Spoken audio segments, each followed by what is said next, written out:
அண்மைச் செய்தி. திருவாரூர் மாவட்டத்தின் பல்வேறு பகுதிகளில் 1 மணி நேரத்திற்கு மேலாக கனமழை வெளுத்து வாங்கி வருகிறது. இதனால் அங்கு வாகன ஓட்டிகள் அவதியடைந்து வருகின்றனர்.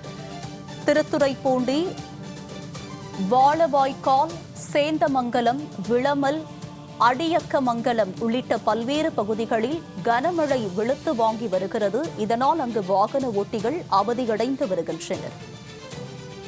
கனமழை காரணமாக சம்பா நெல் அறுவடை பணிகள் பாதிக்கப்பட்டிருக்கிறது. சாலையில் மழைநீர் தேங்கியிருப்பதால் வாகன ஓட்டிகள் கடும் அவதியடைந்து வருகின்றனர்.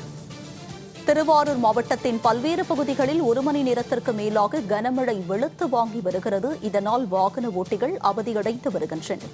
சாலையில் ஆங்காங்கே மழைநீர் தேங்கியிருப்பதால் வாகன ஓட்டிகள் அவதியடைந்து வருகின்றனர். இதனை நாம் அண்மைச் செய்தியாக பார்த்து வருகிறோம். திருவாரூர் மாவட்டத்தின் பல்வேறு பகுதிகளில் 1 மணி நேரத்திற்கு மேலாக கனமழை வெளுத்து வாங்கி இருக்கிறது. இது பற்றிய கூடுதல் விவரங்களுடன் இணைகிறார் எமது திருவாரூர் செய்தியாளர் மணிகண்டன். அவரிடம் விவரங்களை கேட்டு பெறலாம்.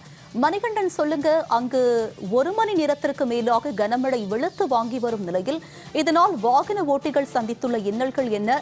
இன்னும் மழை எவ்வளவு நேரத்திற்கு தொடர வாய்ப்பு இருக்கு? வணக்கம் உமா. தமிழகத்தில் வடகிழக்கு பருவமழை விலகியதாக சென்னை வானிலை மையம் அறிவித்தது. அதே வேளையில் குமரிக்கடல் பகுதியிலிருந்து வடக்கு கேரள கடலோர பகுதிகள் வரை கிழக்கு வளிமண்டலத்தில் காற்றாலை நிலவுவதாக சென்னை வானிலை மையம் அறிவித்தது.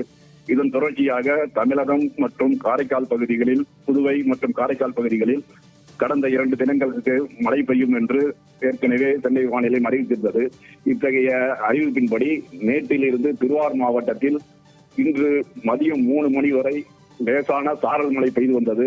இத்தகைய சூழலில் இன்று 3 மணியிலிருந்து திருவாரூர் மாவட்டத்தின் பல்வேறு பகுதிகளில், அதாவது நன்னிலம், துறக்குடி, பூந்தோட்டம், கமலாபுரம், மாங்குடி உள்ளிட்ட பல்வேறு பகுதிகளிலும், அதே போன்று திருத்துறைப்பூண்டி மற்றும் சுற்றுவட்டார பகுதிகளில் 1 மணி நேரத்துக்கு மேலாக கனமழை வெளுத்து வாங்கி வருகிறது. இதனால் தாழ்வான பகுதிகளில் மழை நீர் குளம் போல் தேங்கி இருக்கிறது.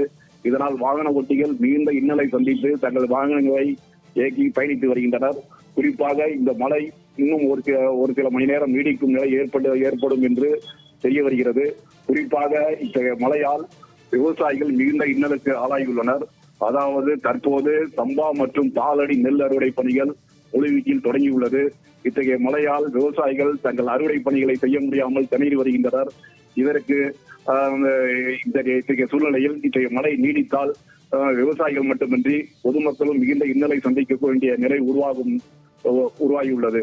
உமா, உங்களுடைய விரிவான விவரங்களுக்கு நன்றி மணிகண்டன்.